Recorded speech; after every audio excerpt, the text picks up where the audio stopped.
All right, we're in our rehab here, and we're actually gonna show you how we lay it out and how we pick our stuff. So first of all, this is the tile. This is a 12 by 24 inch porcelain tile. This is about $2 a square foot, and we're gonna put it on the floor. We're gonna put it on the shower wall. The only place we're not gonna be putting it is in the shower floor, okay? It's super slick. It looks really good. We got it from Floor Decor. That's where I get most of my tile. This is the floor. This is the 6 by 24 inch tile, okay? This was $1.19 a square foot. So, and then all we have to do is pay the guys to put it in, and then we use cement board. This goes in the shower floor. Yeah, it's like $5, $6 a square foot, something like that. Floor Decor.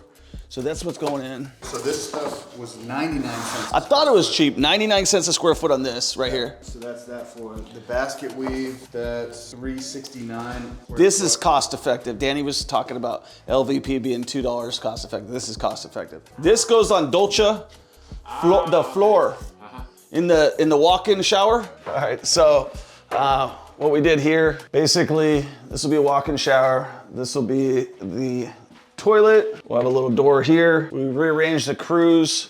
The guy wasn't our guy. I literally told the guy, he's been working with me before, and the way we do these jobs out here is I'll usually ask guys, how much you want for the job?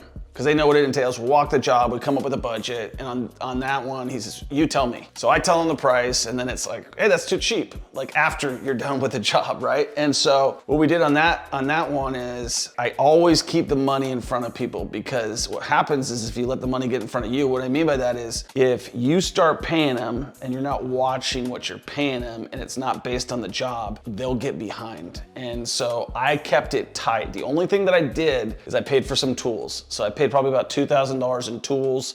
I even gave the guy my truck to drive and everything like that. Well, last week I walked this job and one of the guys comes to me and goes, hey man, we got a problem. Cavino's not paying us. He goes, oh, don't make no trouble, don't make no trouble. And I'm like, okay, well you're the one that brought it up. So I said, I'm not gonna say anything, So I go up to the guy, I call Cavino and I said, hey man, you paying your guys? Yeah, pay everybody, everybody's good, everybody's happy. I'm asking him. So they hear me say that, and I said I'm not gonna say anything. Well, a couple days later we go and they wanna meet now. And Cavino's like, hey man, the jobs you're not paying us enough on and trying to make me the bad guy. And I'm like, dude, you're not getting any more money. What's the deal? And so during that time, I've been through this enough. I called Maynard, who's been my rock solid guy for a long time. He doesn't do always the best work, but he gets it done, never has not completed a job. I said, hey man, you're probably gonna have to take over this job, and I don't know if you're gonna pick up a couple guys on the crew, because I don't know if all these guys wanna stay. Turns out the couple from Guatemala wants to stay. All of his other guys have already left, and the one guy that ratted him out joined forces with him, which is the most ridiculous thing in the world. So if you're gonna call someone out, then don't stick with him, would be my rule for you. These guys are knocking this out. This is the other thing on this one. They made the island too big, so we're gonna shorten this to right about here. We didn't want this island this big. This is just somebody that didn't measure it. Why would we not want this island this big? So we're gonna lose a little bit of money and time and labor and stuff, but the reason we don't want this island this big, two reasons. Yeah, it would look really good, but you know what a piece of slab of granite would cost to put on that thing? Probably $3,000. So if you're gonna be doing granite, which we are, you wanna get like a 2x8 or a 2x9 slab of prefabricated granite. I don't have to pay a custom fabric granite installer to do it. We could just have our guys cut it out with, honestly, a grinder, a good grinder with a good bit. We don't need like a diamond bit or anything like that.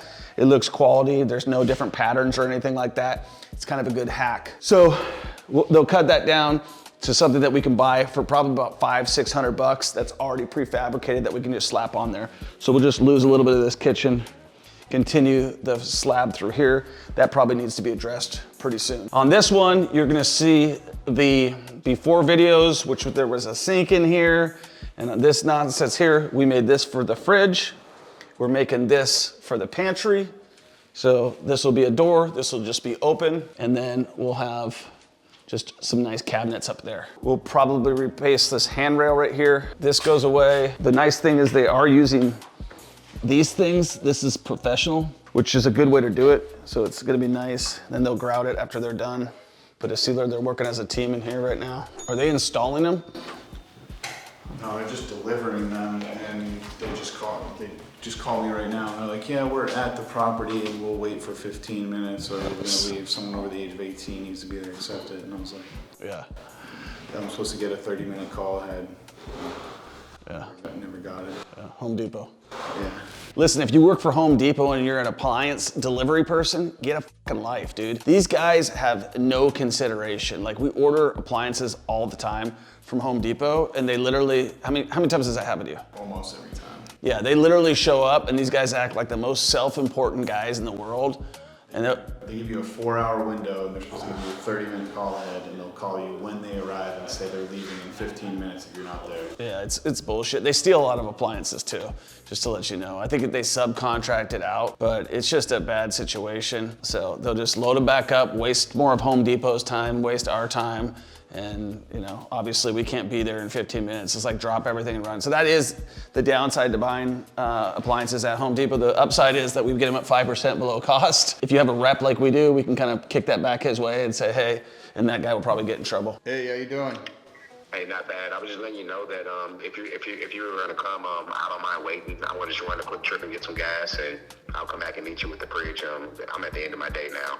Yeah, I'm not gonna be able to make it. I don't want to keep you waiting. You know, we were supposed to get a 30-minute call ahead, and then. Yeah, I just got off the phone. Home Depot just called me, so I'm letting you know, like, I don't mind waiting 30 more minutes for you. I mean, I'm down to my last stop if you want the fridge.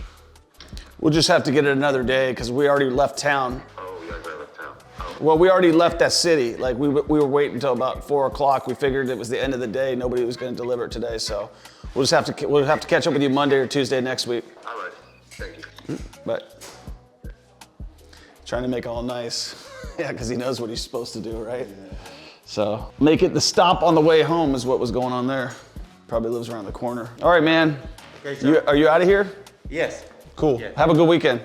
Thank you. Thank you. You too. Here's the long story short. You got to be able to zig and zag when you got contractors, people from different countries, learn the language. Oh, by the way, giving a shout out to my guy Danny here. He's heading back to Massachusetts. This is your last route out here. Yeah. He's gonna finish up a flip that we started there, and then he's gonna go into his own gig or something, right? So he's done a hell of a job out here for me for 2 years. He's been a soldier. We probably had his butt in the wrong seat. We tried to promote him, but he wants to be, blue collar?